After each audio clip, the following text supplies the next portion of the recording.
नहीं चलेगी।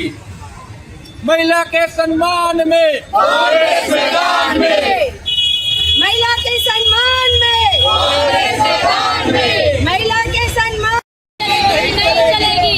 महिला के सम्मान में, कांग्रेस मैदान में, महिला के सम्मान में, कांग्रेस मैदान में, नहीं चलेगी, नहीं चलेगी। नहीं चलेगी। पार्टी पुलिस शर्म करो, शर्म करो, शर्म करो, शर्म नहीं तो डूब मरो। डूब मरो, डूब मरो। तो पुलिस प्रशासन ये तो हमारा स्लोगन है।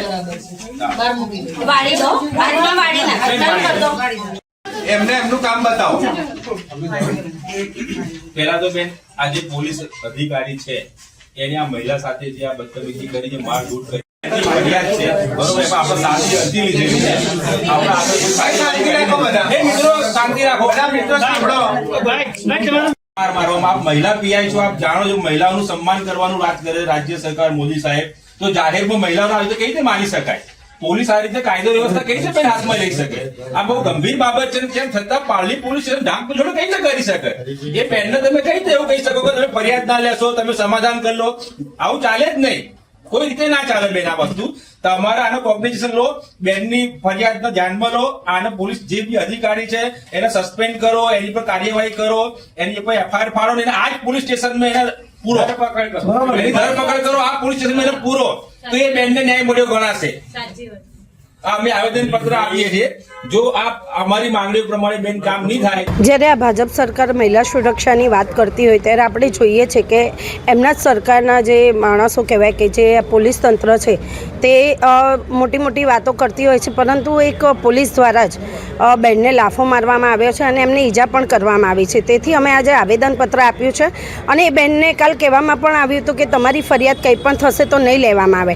એટલે આ સરકાર અને આ શાસન શું કહેવા માગે છે, તેથી આજે અમે એમનો વિરોધ કર્યો છે અને આજના દિવસમાં જો ફરિયાદ લઈ અને એની ઉપર કડક કાર્યવાહી નહીં થાય તો મહિલા કોંગ્રેસ રોડ ઉપર ઉતરશે અને આ મુદ્દે અમે સખત વિરોધ અમારો। પહેલાં પ્રથમ તો વાત એ જ છે કે પોલીસ જે સિંઘમ બનીને ફાંકા ફોજદારી કરે છે, એ પોલીસ મહિલા ઉપર હાથ ઉપાડતી ક્યાંથી થઈ ગઈ? મહિલાઓ ઉપર હાથ ઉપાડતી પોલીસ આ ગુજરાતનું રક્ષણ કઈ રીતે કરી શકશે? મારું એક જ વસ્તુ કહેવું છે, મહિલાઓની ઉપર હાથ ચાલાકી કરવામાં આવી, દંડાથી મારવાનો પ્રયાસ કરવામાં આવે છે મહિલાને, અને તેમ છતાં પારડી પોલીસ સ્ટેશન એ જે આરોપી અધિકારી તેને છાવરી રહી છે। 24 કલાક થઈ ગયા, આજ દિન સુધી એ વ્યક્તિને ધરપકડ થઈ નથી, એ વ્યક્તિ સામે કોઈ કાર્યવાહી કરવામાં આવી નથી। પોલીસ ખાલી ને ખાલી એશ્યોરન્સ આપી રહી છે, બરોબર? આ ચલાવી ના લેવાય। હોમ મિનિસ્ટર અને મુખ્યમંત્રી નારી શક્તિની વાતો કરે છે, તો નારી શક્તિનું છરેઆમ તમે લાંછન કરી કાઢ્યું છે, પોલીસ દ્વારા આ રીતે મારવામાં આવી છે। આ ગુજરાત માટે શરમજનક ઘટના છે। આગામી કાર્યક્રમો જો અમે આજે પારડી વોર્ડ પ્રમુખ તરીકે અને અમારા મહિલા પ્રમુખ તરીકે અમે આવેદનપત્ર આપેલું છે, આગામી દિવસમાં જો એની પર કાર્યવાહી કરવામાં નહીં આવે તો અમે અનશન ઉપર ઉતર